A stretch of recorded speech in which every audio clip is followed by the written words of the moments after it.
আসসালামু আলাইকুম দর্শক, বাচ্চাদের খাবার রেসিপিতে আরও একটি পর্বে আপনাদের সবাইকে স্বাগত জানাচ্ছি। আমার আজকের পর্বে বাচ্চাদের সাবুদানার পুষ্টিকর এবং ভিন্ন ধরনের একটি রেসিপি আপনাদের সঙ্গে শেয়ার করছি। প্রথমে আমি এখানে নিয়েছি বাচ্চাদের চাহিদা অনুযায়ী সাবুদানা। সাবুদানাটা প্রথমে আমি কয়েকবার পানি চেঞ্জ করে ধুয়ে নেব খুব ভালোভাবে। ধুয়ে নিয়ে সাবুদানাটা আমি 1 ঘন্টার জন্য ভিজিয়ে রেখে দেব। আপনাদের হাতে যদি সময় না থাকে অন্ততপক্ষে 30 মিনিট ভিজিয়ে রাখবেন, এতে করে সাবুদানাটা ভালোভাবে ভিজে ডাবল হয়ে যাবে। সাবুদানা বাচ্চাদের জন্য পুষ্টিগুণে ভরপুর এবং হাড় মজবুত করতে সাহায্য করে। সাবুদানাটা ভিজিয়ে রাখার 1 ঘন্টা পরে দেখছি সাবুদানাটা ডাবল হয়ে গিয়েছে। এখন আমি সাবুদানাটা রান্না করে নেব। রান্না করার জন্য আমি ইন্ডাকশন ওভেনে ফ্রাই প্যান বসিয়ে দিয়েছি এবং ভিজিয়ে রাখা সাবুদানাটা ফ্রাই প্যানের মধ্যে দিয়ে দিচ্ছি। ফ্রাই প্যানের মধ্যে দিয়ে এর মধ্যে আমি কিছুটা পানি দিয়ে দেব। আপনারা চাইলে এখানে গরুর দুধ অ্যাড করতে পারেন যদি আপনাদের বাচ্চার বয়স 1 বছরের উপরে হয়।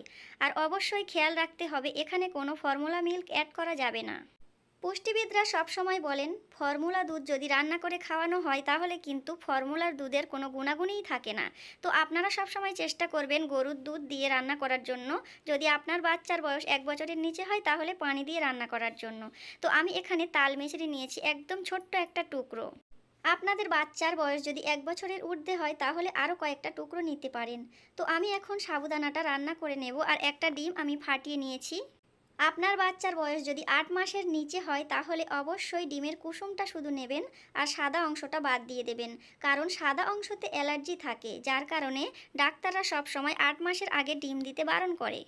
আমার বাচ্চার 8 মাস কমপ্লিট হয়ে গিয়েছে এখন, যার কারণে আমার বাচ্চার জন্য একটা গোটা ডিম নিয়েছি।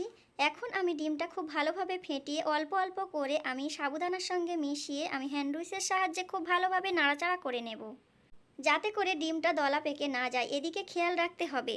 তো আমি অল্প অল্প করে খুব ভালোভাবে আমি এটাকে হ্যান্ড উইচের সাহায্যে নাড়াচাড়া করে নিচ্ছি।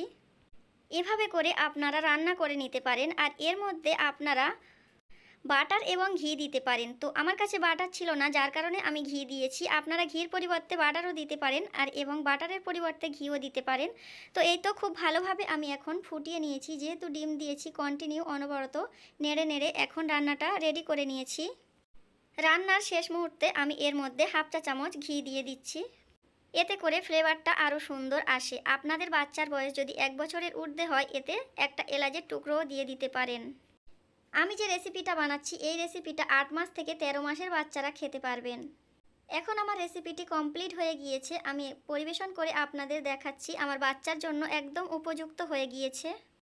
আজকের রেসিপিটা যদি আপনাদের ভালো লাগে তাহলে ভিডিওটিতে একটি লাইক দিয়ে চ্যানেলটি সাবস্ক্রাইব করবেন।